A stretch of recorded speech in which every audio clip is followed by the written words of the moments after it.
Assalamualaikum warahmatullahi wabarakatuh. Selamat datang di kelas saya di sesi 2 Structure and Written Expressions. Pada sesi ini perkenalkan terlebih dahulu, nama saya Wimbanu Uhrawi. Di sesi 2 ini Structure and Written Expression, jumlah soal adalah 40 soal dan waktu yang disediakan untuk mengerjakannya adalah 25 menit, sehingga rata-rata soal per soalnya adalah 37,5 detik. Kemudian tipikal soal atau model soal di sesi 2 ini ada disebut incomplete sentence atau kalimat tidak lengkap, dan juga underline words atau kata-kata yang bergaris bawah. Maksudnya adalah seperti ini. Di incomplete sentence, jadi Anda peserta tes diminta untuk mencari atau melengkapi kalimat dengan cara memilih jawaban A, B, C, atau D harus disediakan. Untuk yang underline words adalah peserta tes diminta untuk menganalisis, mencari tahu manakah di antara pilihan jawaban yang tersedia A, B, C, atau D yang salah atau perlu dibetulkan. Baik, beberapa skill yang akan kita pelajari pada kesempatan hari ini adalah pertama,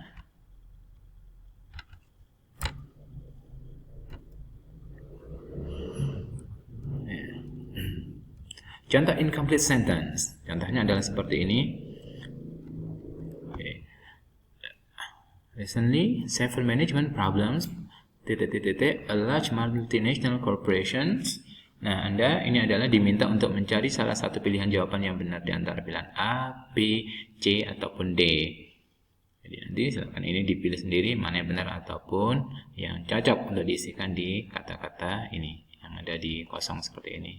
Nah, tipikal soal seperti ini, incomplete sentence adalah 15 butir soal, nomor 1 sampai 15. Kemudian berikutnya adalah underline words atau kata-kata bergaris bawah. Tipikal soal ini jumlahnya nanti ada sekitar jumlahnya ada 25 soal, sehingga total 40. Contohnya seperti ini. Dubbing is an audio process imprints one sound of another sound. Jadi Anda peserta tes diminta untuk menganalisis manakah di antara pilihan A, B, C, atau D ini yang salah. Misalnya, kalau misalkan jawaban yang B salah, mungkin harusnya E. Nah, mungkin Anda harus menjawab B. Baik, kita sekarang mulai masuk ke materi training. Yang pertama adalah skill 1. Skill 1 itu silakan dilihat juga di modul yang sudah kita berikan. Di halaman 11, be sure the sentence has a subject and a verb. Jadi, pastikan bahwa sebuah kalimat memiliki subjek ataupun verb. Verb dalam bahasa Indonesia disebut juga dengan predikat. A sentence in English must have at least one subject and one verb. Sebuah kalimat dalam bahasa Inggris minimal harus terdiri dari satu subjek dan juga satu verb. Kalau tidak ada, berarti kalimat itu salah. Ada beberapa basic rule atau aturan dasar, contohnya seperti ini. A singular subject, subjek tunggal seperti she, satu orang, Bill, satu orang, atau car, satu, verbnya satu, menggunakan kata kerja juga untuk yang tunggal, sehingga kata kerjanya bisa is, goes, atau shines. Misalkan she is, atau she goes, atau Bill goes, boleh. Sedangkan untuk kata benda atau subjek yang jamak menggunakan kata kerja yang jamak juga.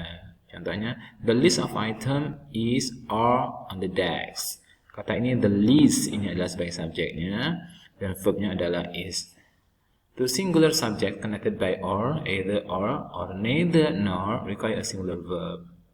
Jadi dua subjek yang tunggal yang dihubungkan dengan kata or, verbnya adalah dalam bentuk tunggal.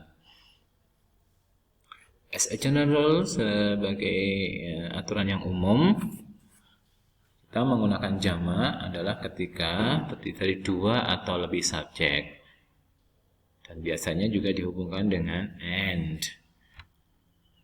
Baik, sebagai contoh yang pertama, silahkan dilihat di halaman 12. Kalimat ini, last week when fishing for trout at the nearby mountain lake. Coba diperhatikan kalimat ini benar atau salah. Kita perhatikan dulu subjeknya. Subjeknya adalah tidak ada. Verbnya adalah when. fishing. Di buku Anda subjeknya itu sudah digarisbawahi. Jadi kalimat ini salah karena tidak ada subjeknya. Subjek bisa diisi last week, misalkan last week I went fishing bla bla bla bla. Jadi kalimat ini salah. Contoh yang kedua adalah schedule of the day's events can be obtained at the front desk. Baik, kita lihat adakah subjeknya atau verbnya. Kita lihat subjeknya adalah a schedule, subjek. Kemudian verbnya adalah can be obtained.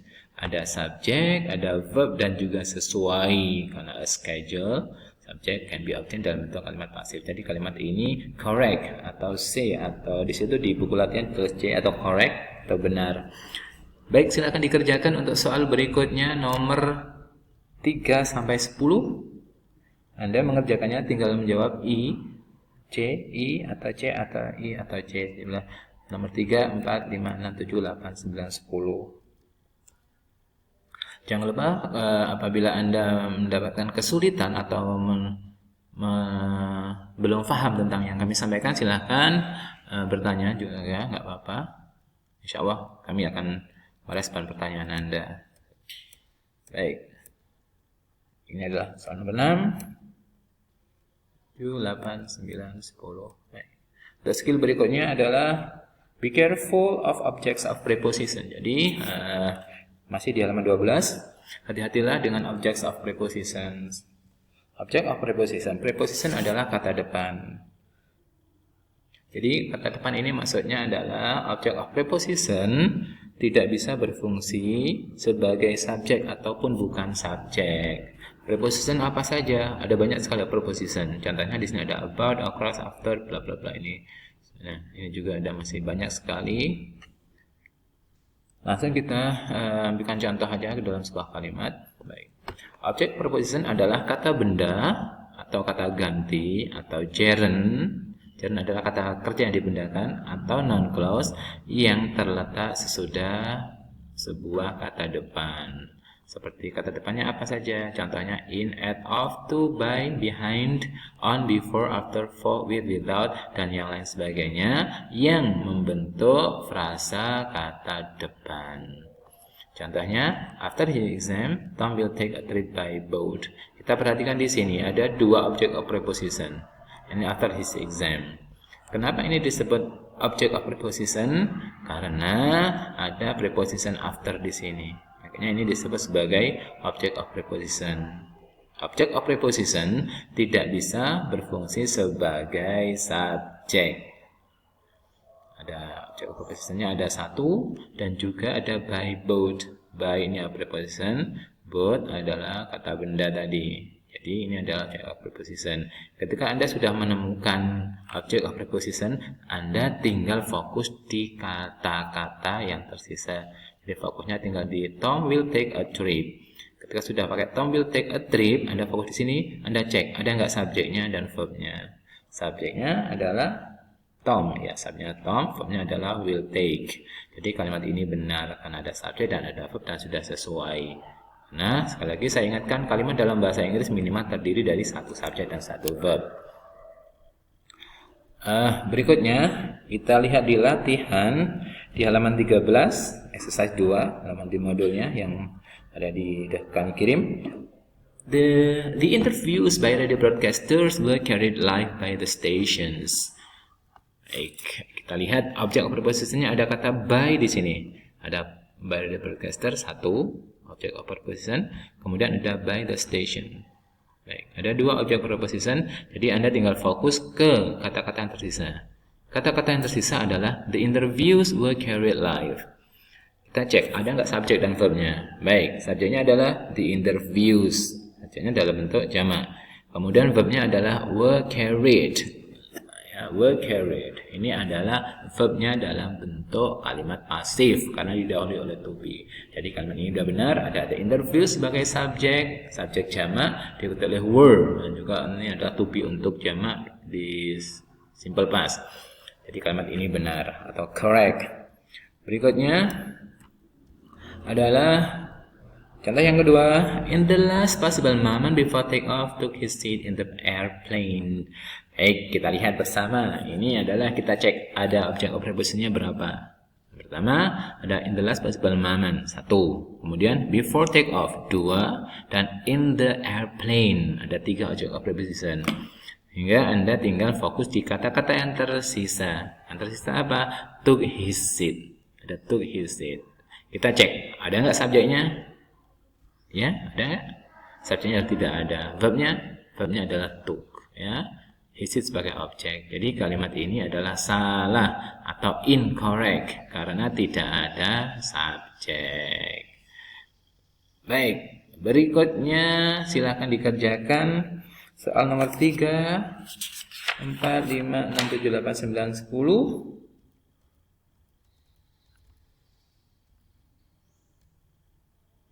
Berikutnya, skill yang ketiga adalah be careful of appositive. Appositive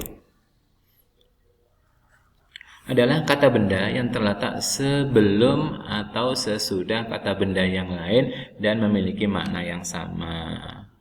Contohnya seperti ini. Sally, the best student in the class, got an A on the exam. Sally, siswa terbaik di kelas, mendapat nilai A pada saat ujian. Positifnya adalah the best student in the class, karena siswa terbaik di kelas itu adalah Sally. Siapakah Sally? Sally adalah siswa terbaik di kelas. Siswa terbaik di kelas siapa? Adalah Sally. Jadi dua kata, salah Sally, satunya the best student in the class, ini adalah orangnya sama. Jadi ini adalah namanya apositif. Dan apositif tidak bisa berfungsi sebagai subjek atau bukan sebagai kata benda. Ya. Ciri apositif adalah kalau di tengah diapit 2 koma, ada koma di sini dan juga koma di sini, ini adalah positifnya.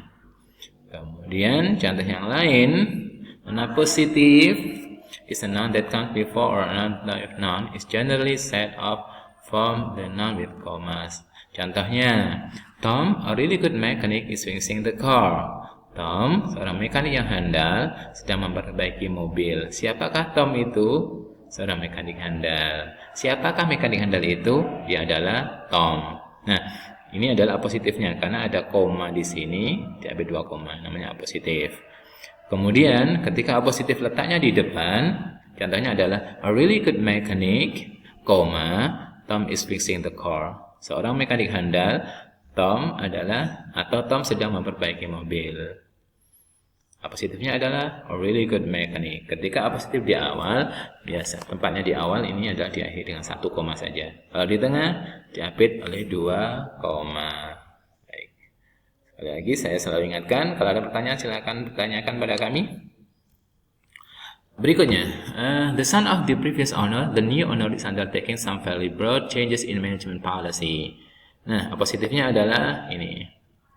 Putra dari pemilik sebelumnya, pemilik baru is undertaking some fairly broad changes in management policy. Subjeknya adalah the new owner. Subjeknya, verbnya adalah is undertaking.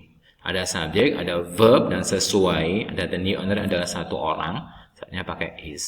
Sehingga kalau ini benar. Berikutnya, last semester, a friend graduated cum laude from the university. Semester yang lalu, seorang teman, lulus secara cum laude dari universitas. Kalimat ini kenapa salah? Kita cek subjeknya mana. Ya, adakah subjeknya? Kalau Anda berpikir bahwa subjeknya adalah a friend, Anda salah. Karena a friend di sini adalah positif. Karena diapit 2 koma, ini koma dan ini koma. Jadi a friend itu bukan subjek, tetapi apositif. Kalimat ini incorrect karena tidak ada subjek. Verbnya adalah graduated.